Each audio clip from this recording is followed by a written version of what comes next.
前回の続きです。この前の動画でここまでかかった交換部品の金額を出してみると言ったので、簡単ですけどサクッと出してみたいと思います。実際には社外品を使ったり純正部品の同一メーカーの同等品を使ったりしているので、これよりは少し安くなってるんですけれど、ややこしくなってしまうんで純正品で統一して金額を出しました。純正同等品を使ったりしたものの品番はパート1から5までの動画で出してるんで、そちらで確認してみてください。1回目の動画ではステムベアリングとマフラーブッシュの交換を主にやったんですが、その時にかかった金額は6730円でした。2回目の動画は確かエンジンストッパーリンクのブッシュ交換ぐらいしかしてないので、数百円しかかかってませんね。確かリペアキットは1万円ぐらいからあるんで、ダメな場合はそれを使えばいいですね。そして3回目の動画ではスイングアーム周りの部品の交換を行ったんですが、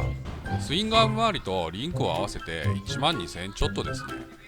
ただ今回チェーンスライダーを交換しているので、それが5400円で、それがなければ消耗品の交換自体は7000円ぐらいです。4回目の動画では前後のホイールのダストシールとベアリングの交換を行って、全て純正品で行った場合で5000円ちょっとですね。ベアリングは純正部品にこだわらなければ割と安く購入できます。次に5回目でやったフロントフォークなんですけれど、消耗品の交換自体は7000円ちょっとで済みますね。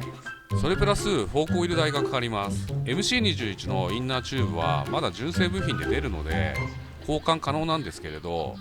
お値段が1本2万円なんで2本交換すると4万円かかります。それと NSR もさすがにもう30年以上前の車両なんで、ゴム製品なんかは特にもう劣化して使い物にならなくなってるんで、オーリングやシール類は全て交換してます。それとベアリング類もたとえ今ついてるものが使えそうであってもいつまで使えるかもわかんないんで、交換してもそれほど金額的に高いものでもないので、基本部品として出るものは全部交換してます。足回りの交換はもしバイク屋さんに依頼するんであれば、まとめて一気に全部やってもらった方が後々お金はかかんないと思います。そして足回りでまだブレーキが残ってるんですが、私みたいな素人がブレーキ動画を作ると危険なものが出来上がるので、交換した部品とその金額のみの発表にしたいと思います。特に放置車両はマスターシリンダーの状態やピストンとか腐食の問題があるんで、部品を交換したらはいそれで OK ともいかないのでやめときます。それで今回ちょっとブレーキのパーツを交換してて驚いたことがあって、フロントのブレーキのマスターシリンダーの径が MC21 は14なんですけれど2分の1がついてましたね。当時事故ってその後交換したものだと思うんですけれど、2分の1でも使えなくはないんですが、つけんなら同じもんつけろよっていうふうに思いましたね。ヤフオクのあるあるってとこでしょうかね。それでは早速リアブレーキで交換した部品を見ていきたいと思います。リアキャリパーは割と細かい部品まで出てましたね。唯一出なかったのが11番の SIM-A ぐらいでした。以前に MC21 の純正部品がどれぐらい出るか調べた動画を上げたんですが、その時まだリアキャリパーのボディが新品で出ることに驚いたんですけれど、割と他の車種にも使ってる部品は継続して販売してくれてますね。次にマスターシリンダーの交換部品なんですが、ここも純正部品でほぼ出ますね。ただここまで出した金額はブレーキホースやパッド代やブレーキフルードの金額は入ってないので、この辺は選ぶものによってだいぶ金額が変わってしまうので省いてます。次はフロントキャリパーなんですけれど、消耗品として交換が必要なものはほぼ出ます。もともと部品が出ないとか言われてますけれど、走行に関する部分は8割方部品は出てたので、ここら辺はあんまり心配する必要が実はないんですよね。当然フロントのマスターシリンダーの部分の部品も結構出るので、そこもあんまり心配する必要はないですね。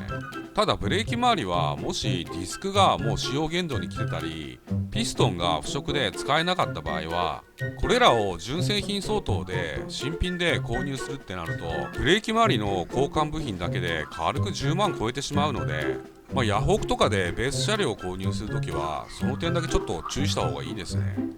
それで結局足回りで交換した部品の総額は 52,678 円でした。この金額は税抜きの価格なんですけれど、私の場合はモノタロウの全品 10% 引きの日に買ってるんで、金額はこの金額のままです。そしてこの他にも実際に交換したものがあるんですけれど、インナーチューブだったりするんですが、これはリプロ品と純正品では全然値段が違うんで抜いてます。他にもブレーキホースやブレーキパッドやオイル類は、選ぶものによって値段が変わるんで、これも抜いてます。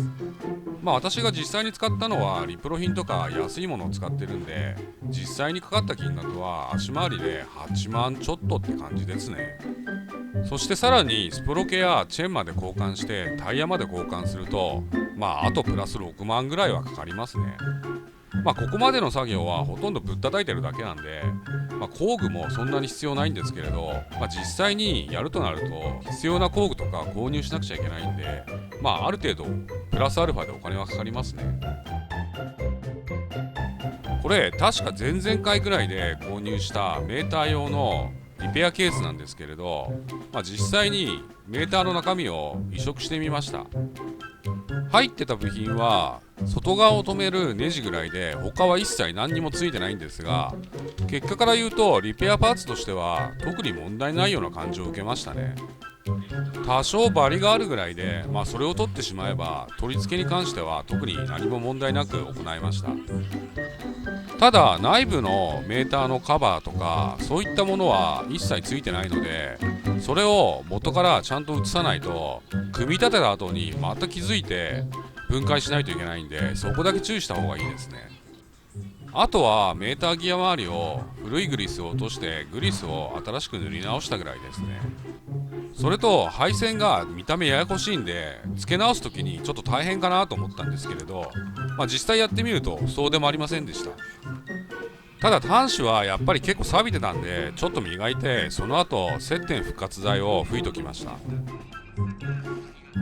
それとちょっと純正と違う部分があったところは、速度計の裏になんかはめ込む穴が開いてるってことですね。はめ込むのがないので、ここは水が入ったら困るんで塞いでおきます。そして最後に、これも前1回やったんですけれど、この時代のメーターはすぐに距離の改ざんができてしまうんで、実際にどれくらい走ってるかっていうのはもうバイクの状態を見て決めるしかないですね。中古車でも低走行を売りにして高い値段で出してるものありますけれど、価値があるとしたら外装の部分だけでしょうね。基本走ってないとどんどん劣化していくので、フルオーバーホールされてる車両でもない限り中身の差は大してないと思います。